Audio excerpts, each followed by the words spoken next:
Now Moses was tending the flock of Jethro, his father-in-law, the priest of Midian. And he led the flock to the far side of the wilderness and came to Horeb, the mountain of God.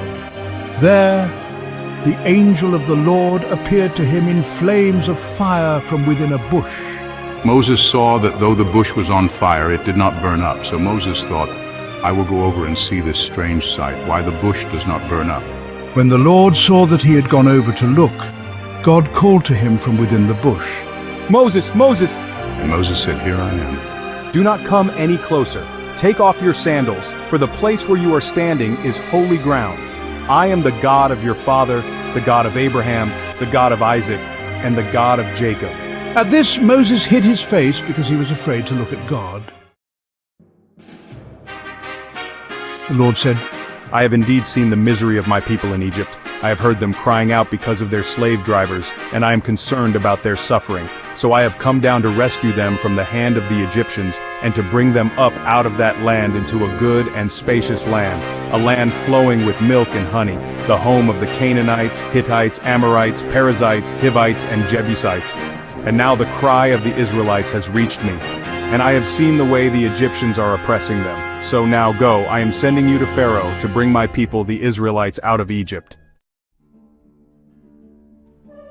But Moses said to God, Who am I that I should go to Pharaoh and bring the Israelites out of Egypt? I will be with you, and this will be the sign to you that it is I who have sent you. When you have brought the people out of Egypt, you will worship God on this mountain. Suppose I go to the Israelites and say to them, The God of your fathers has sent me to you. And they ask me, What is his name? Then what shall I tell them? God said to Moses, I am who I am. This is what you are to say to the Israelites. I am has sent me to you. God also said to Moses, Say to the Israelites, The Lord, the God of your fathers, the God of Abraham, the God of Isaac, and the God of Jacob has sent me to you. This is my name forever, the name you shall call me from generation to generation.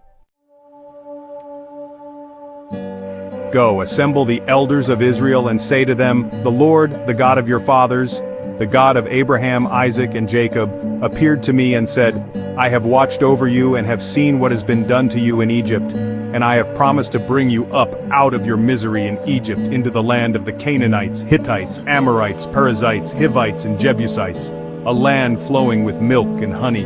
The elders of Israel will listen to you. Then you and the elders are to go to the king of Egypt and say to him, The Lord, the God of the Hebrews, has met with us. Let us take a 3-day journey into the wilderness to offer sacrifices to the Lord our God.